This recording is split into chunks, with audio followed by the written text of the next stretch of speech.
உங்களுக்கு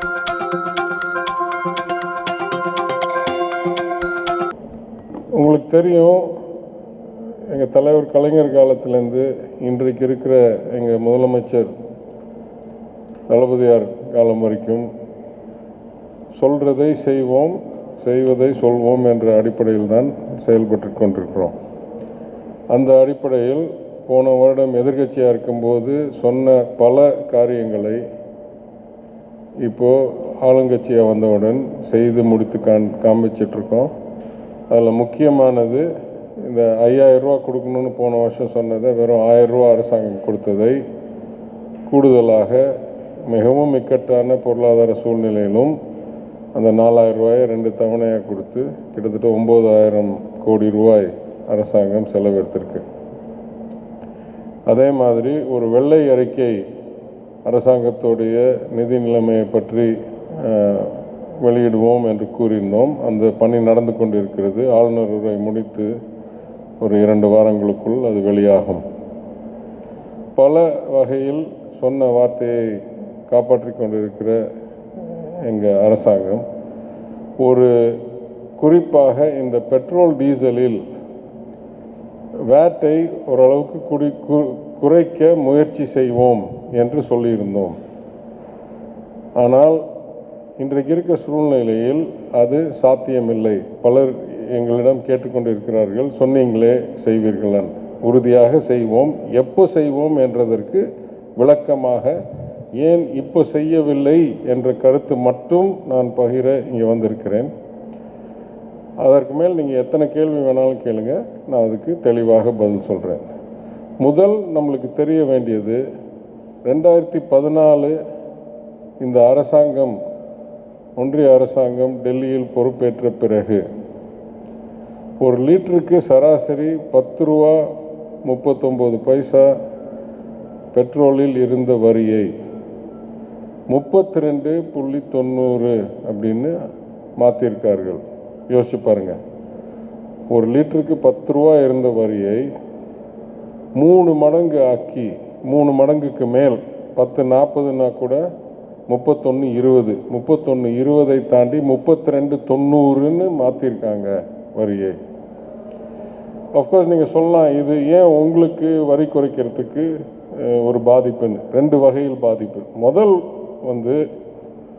இவ்வளோ இந்த வரி எடுக்கிறது எவ்வளோ கொடூரமோ அதற்கு மேல் ஒரு கொடூரம், இந்த 10 ரூபா இருக்கும்போது கிட்டத்தட்ட 40-45% மாநிலங்களுக்கு பகிர்கக்கூடிய ஒரு கணக்கில் போயிட்டு இருந்துச்சு.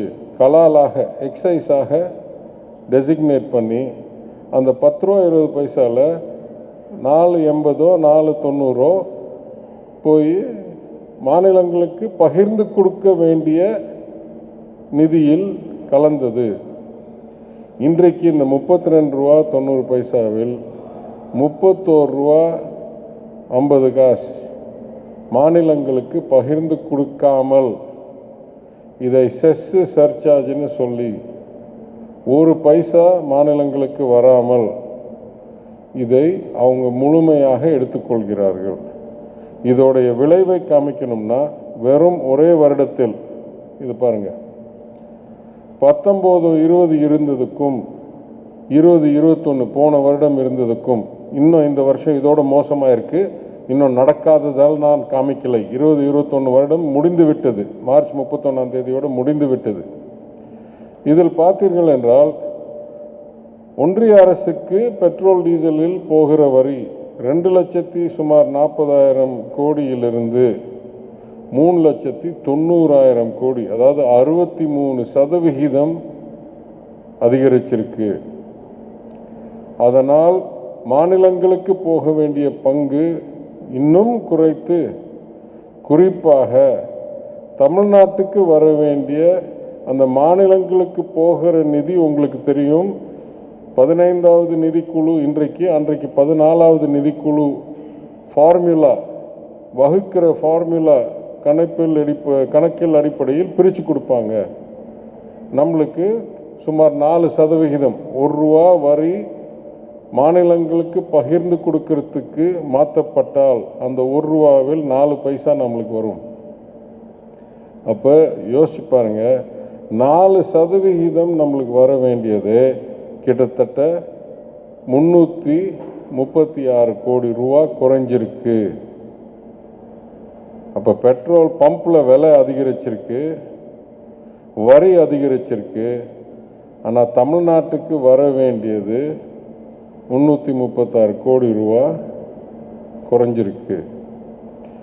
இப்படி இருக்கிற சூழ்நிலையில் இந்த வருடம் இன்னும் அதிகம் மாற்றியிருக்கிறார்கள். அந்த எக்ஸைஸை கிட்டத்தட்ட முழுமையாக எடுத்துவிட்டு அக்ரிகல்ச்சர் செஷன் ஒன்று போட்டு 2021 இந்த 800 சொச்சம் இன்னும் 200, 300, 400ன்னு குறைய இருக்கிறது. அப்போ இந்த அரசாங்கம், மாநில அரசாங்கம், எந்த கட்சியாக இருந்தால் என்ன, தமிழ்நாடு மாநில அரசாங்கத்துக்கு இழப்பை ஏற்கனவே ஒன்றிய அரசாங்கம் ஏற்றிவிட்டது, உருவாக்கிவிட்டது. இந்த சூழ்நிலையில் எங்களுக்கு இருக்கிற அடிப்படை கேள்வி, எப்படி நியாயமாகும்? இன்னும் நம்ம வரியை குறைத்தால் அவங்க அதிகரிக்கிறதை ஆதரித்து அவங்களுக்கு இன்னும் கூடுதல் எடுக்கிறதுக்கு நாங்கள் ஆதரவாக இருந்து நீங்கள் எடுத்துக்கங்க நாங்கள் எடுத்துக்கல அப்படின்னு சொல்கிற சூழ்நிலை ஆயிரும். அது தமிழ்நாடு மக்களுக்கு நியாயமில்லை. ஏற்கனவே 2 கருத்து சொல்கிறேன். ₹1 தமிழர், சராசரி தமிழர் ₹1 வரி, டைரக்ட் டேக்ஸ், இன்டைரக்ட் டேக்ஸ் எல்லாம் சேர்ந்து ஒன்றிய அரசால் சேர்க்கப்படுற வரியில் ₹1 சராசரி தமிழர் ₹1 கட்டினா 30 பைசா 35 பைசா தான் திரும்பி வருது ஏற்கனவே. அது மட்டும் இல்லை, 15வது நிதிக்குழு பரிந்துரையில் ₹1 மாநிலங்களுக்கு பகிர அந்த ஒரு கணக்கில் வந்தால் வெறும் 4% தான் நம்மளுக்கு வருது. 4 பைசா தான் வருது நம்மளுக்கு. நம்ம கட்டுறது உறுதியாக 10 பைசாவாவது இருக்கும் ₹1 வரியில் போகிறதுல. அப்போ இன்னும் யோசிச்சு சொன்னால் ₹1 அங்கே போகிறதில் பாதி இல்லை 59% ஒன்றிய அரசாங்கம் நடத்துவதற்காக பயன்படுத்தப்பட்டு, அதாவது டிஃபென்ஸு, ஆர்மி, பிரதமர் கட்டடம் எல்லாத்துக்கும் நம்ம வரி பணத்திலேருந்து போகுது. புது வீடு கட்டுறாருல அதுக்கெல்லாம். அதற்கு பிறகு அதில் பங்கு போட்டு கொடுக்கும் போதும் ₹1 மாநிலத்துக்கு, அதாவது மொத்தம் ₹1 59% அவங்க எடுத்துக்கிறாங்க, 41% எல்லா மாநிலத்துக்கும் சேர்த்து போடுற 41%, அதில் வெறும் 4%, 100ல் 4 பங்கு நம்மளுக்கு வருது. இதை இன்னும் தெளிவாக 2 வகையில் காமிக்கிறேன். இந்த ஏற்கனவே இருக்கிற ஒரு அசமம், ஒரு அநியாயம்னு கூட சொல்லலாம், இருக்கிற சூழ்நிலையில்தான் எங்களுக்கு இதற்கும் மேல் குறைத்தால் யாரோ தவறாக செய்கிற செயலுக்கு நாங்கள் ஆதரவு கொடுக்கிற மாதிரி ஆய்விடக்கூடாது என்று எங்களுடைய கணிப்பு. அடுத்த 2 பேஜ் பாருங்கள். இது இன்னும் கொஞ்சம் வரலாற்றோடு பார்க்கணும். ஒரு காலத்தில் கச்சா எண்ணெய் பேரலாக விற்பாங்க. பேரலுக்கு $112 இருந்துச்சு. அப்போ மொத்த பெட்ரோல் வரி வெறும் ₹69 தான் ஒரு லிட்டருக்கு. அதில் மாநிலத்தோடைய வருமானம் $14.47. உற்பத்தியோடைய விலையும், ஏன் உற்பத்தியோடைய விலையும் ஒன்றியத்தோடைய வரியும் ஒன்றா சேர்க்கணும்னா, நிறையா உற்பத்தி செய்கிறது ஒன்றியத்தோடைய PSUs, Indian oil, Bharat oil, இதெல்லாம் அரசாங்கத்தால் நடத்தப்படுற நிர்வாகங்கள். இது அப்படியே பார்த்தீங்கன்னா 2015 கிட்டத்தட்ட $40 ஆயிடுச்சு. 2020 திருப்பி அதே மாதிரி $40 ஆயிடுச்சு. ஆனால் இன்னைக்கு லிட்டர் விலை $98. அதில் $23 தமிழ்நாடு அரசாங்கத்தோடது, $70 உற்பத்தி மற்றும் ஒன்றிய அரசாங்கத்தோடையது. இன்னும் குறிப்பாக சொல்கிறேன், இதில் டீசல் காமிச்சிடும். இன்னும் 2-3 கருத்து தான் இருக்குது, இது முடிச்சிடும். டீசல் மாதிரி இதே கதை. டீசலில் இன்னும் அதிகமாக, டீசலில் $17 தான் தமிழ்நாடு அரசாங்கத்தோடைய வரி, $72 ஒன்றிய அரசாங்கத்தையும் அந்த ஒன்றிய அரசாங்கத்துக்கும் அவங்க நடத்துகிற கம்பெனி கார்ப்பரேட்டுகளுக்கும் போகிற விலை. யோசிச்சு பாருங்க, 2011 $111 கச்சா எண்ணெய் பேரல் இருந்தபோது வெறும் $43.99 தான் டீசல் விலை. இன்னைக்கு வெறும் $44 கச்சா எண்ணெய் இருக்கும்போது $92 டீசல் விலை. இது எப்படி நியாயமாகும்?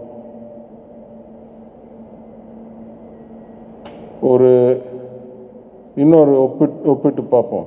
தமிழ்நாடு அரசாங்கம் பாக்கி அரசாங்கங்களை ஒப்பிட்டு பார்க்கும்போது எவ்வளோ வரி எடுக்கிறாங்க? இருக்கிறதுலே அதிகம் மத்திய பிரதேஷ், அதுக்கப்புறம் ராஜஸ்தான், மகாராஷ்டிரா, தெலுங்கானா, ஆந்திரா, கேரளா, மணிப்பூர், ஒடிஷா, கர்நாடகா, பாம்பே இல்லாத மகாராஷ்டிரா, ஆசாம், கோவா, நாகாலாந்து, சத்தீஸ்கர், இவங்களெல்லாம் எடுக்கிறதோட கம்மியாக தான் தமிழ்நாடு அரசாங்கம் வரி எடுக்குது பெட்ரோல் டீசலில். சரி, இதில் இன்னொன்று குறிப்பாக பார்க்கணும். இந்த ரைட் சைடில் இருக்கிற பல மாநிலங்கள், உத்தரப்பிரதேஷ், உத்தராகண்ட், வெஸ்ட் பெங்கால், ஹிமாச்சல் பிரதேஷ், அருணாச்சல் பிரதேஷ், மேகாலயா, திரிபுரா, இவங்கெல்லாம் ஒன்றிய அரசாங்கத்துக்கு $1 கொடுத்தாங்கன்னா $2, $3, $4, $10 வரி திருப்பி வாங்குறாங்க. இது 15வது நிதிக்குழு திட்டமிடுதலில். அதனால் ஏற்கனவே ஒன்றிய அரசை வச்சு தான் உங்கள் பட்ஜெட்டையே நடத்துகிறீங்கன்னா உங்களுக்கு பெட்ரோல் டீசலில் வரி குறைக்கிறது பெரிய வித்தை இல்லை. அதுவும் ரொம்ப குறைக்கலை. நம்மளோட யாருமே நம்மளுக்கு பாதி அளவெல்லாம் இல்லை. நம்ம அங்கேருந்தும் வராது, நம்மளும் வரியை தீட்ட முடியாது. அது எப்படி அரசாங்கத்தை நடத்துறது? நம்ம இன்னும் குறிப்பாக 4-5 சம்பவம் மாத்திரம் சொல்லிடுறேன். 1, 2006 தலைவர் கலைஞர் ஆட்சியில் இருந்தபோது கச்சா எண்ணெய் விலை அதிகரிக்கிறது என்று தெரிந்து 12/6/2006 ஆட்சிக்கு வந்த பிறகு ஒரு முறை டீசலில் VAT கூட்டு மதிப்பு வரியை குறைத்தார். பம்பில் குறையணும்னு. இன்னொரு முறை 2008 6/6/2008 மீண்டும் 2% குறைத்தார் VAT. அதேபோல் 2011 மார்ச்சில்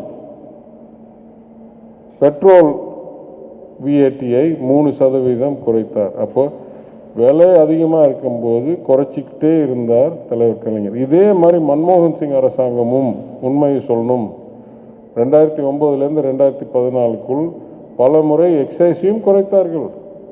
Indian oil corporation, Bharat petroleum எல்லாத்தையும் நஷ்டத்தில் நடத்தினார்கள். பம்புக்கு விலை வரக்கூடாது. அதனால்தான் 110, 120 கச்சா எண்ணெய் இருந்தபோது கூட 1 லிட்டர் பெட்ரோல் இந்த விலை போய் அடையவில்லை. மக்களுக்காக நடக்கிற அரசாங்கம் மறைமுக வரிகள் VAT, எக்ஸைஸ் இதெல்லாம் குறைத்தால்தான் சாமானிய மக்களுக்கும் ஏழை எளிய மக்களுக்கும் நல்லது என்றதனால், பொருளாதாரத்துக்கும் நல்லது என்றதனால் UPA 2 டெல்லியிலையும் செஞ்சது, தலைவர் கலைஞர் தமிழ்நாட்டிலையும் செய்தார். இந்த எங்களுக்கு முன்னால் இருந்த அரசாங்கம் 2017 டீசல் மீதும் பெட்ரோல் மீதும் இருக்கிற VATயை அதிகரித்தார்கள். அன்றைக்கு நானே எந்திரித்து அதற்கு எதிர்ப்பு தெரிவித்தேன்.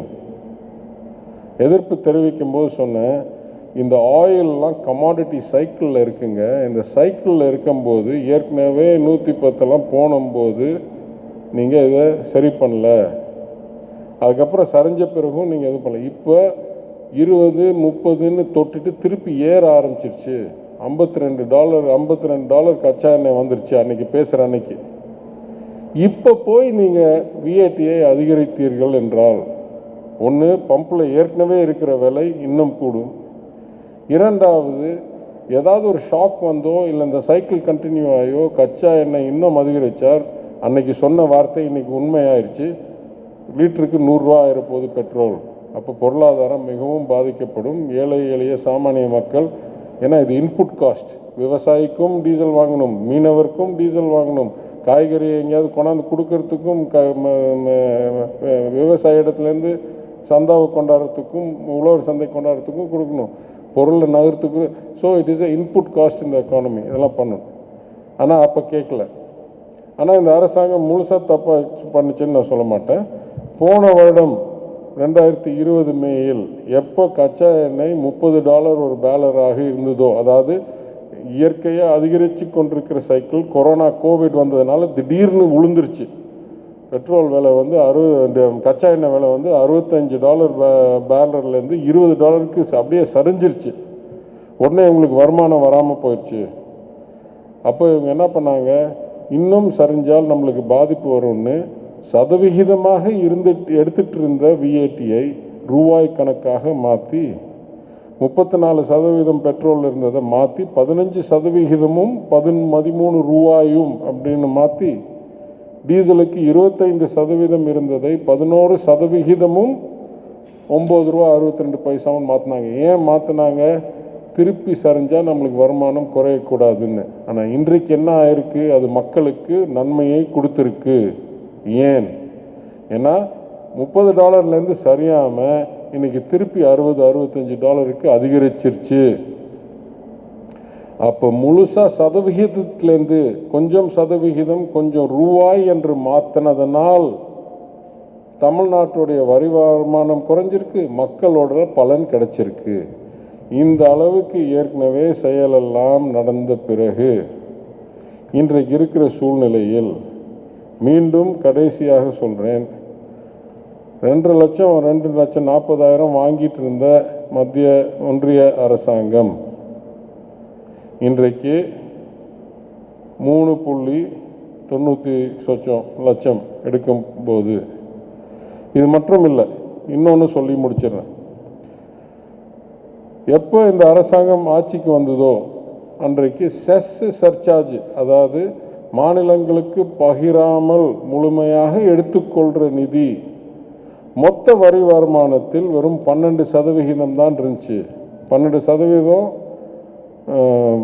ஒன்றிய அரசாங்கம் மட்டும் எடுத்துக்கொள்ளும், 88% பகிர்ந்து கொடுக்கும், அதெல்லாம் 42% நாங்கள்.